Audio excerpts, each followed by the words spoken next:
You mentioned Alan Shearer just now, so I just couldn't help but ask you, how was it like linking up with the guy, and also what was the role that was given to you, knowing that you're going to play alongside Alan Shearer? I'm sure you hold up the ball well. Alan Shearer does the same. So what was the difference that you had to play alongside Alan Shearer? Yeah, listen, you think about early on, he's my hero.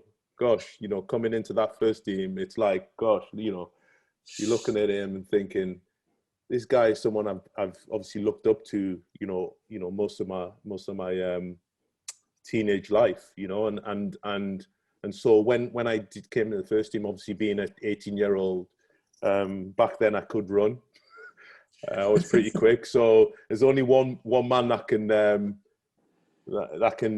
secure that role in the middle of the pitch, and obviously Alan, being the marksman that he is, being the great player he was, I was definitely the one that was running the channels a lot more.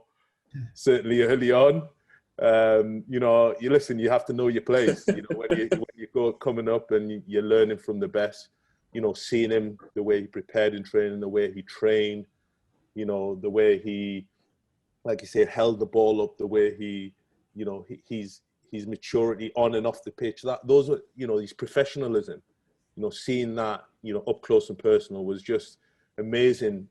For me as a young man, sort of being able to watch that, and certainly in that squad, so many great professionals, great players to learn from. But Alan was special. He was one of a kind. There was, you look at the Premier League, no one, I struggle to see if anyone's ever going to break that record, Premier League record. And to play alongside him, there was obviously a lot of admiration, but a lot of like, gosh, how does this guy do it? Week in, week out, year in, year out. And even at an older age, before you retired, I think I played 6-7 seasons with Alan, and towards the end of his career, and he's still been a top professional, scoring those goals. I certainly learned a lot, but I definitely had to run a lot more in those early stages than I did as my career went on. Was Alan the one in the dressing room who was setting the standards and always driving the team? Was was he more of a, on the pitch, I'll show what I do kind of thing? Yeah, so Alan, I think obviously everyone has a perception, their own perception of what Alan, obviously on the TV as a personality now, but Alan enjoyed having a laugh, and like the rest of us, he was part of the team. I think Alan was more, as a leader, he was more, do what I do.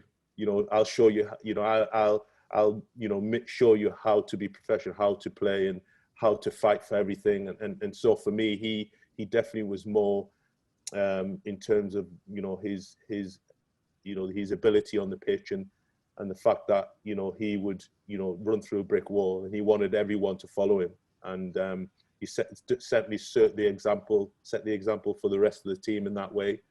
There were other people in dressing rooms, leaders I've had that were more vocal than Alan, but in terms of on the pitch, if Alan didn't get the ball, everyone knew about it. If he weren't doing the things that he felt could help the team, he certainly would let you know. But Alan was certainly more the type of leader who would show you how he wanted you to be, and and you had to follow, because he was doing everything perfectly most of the time, and you wanted to do the best, not just for yourself but for him and for the team, and so he was definitely a great leader.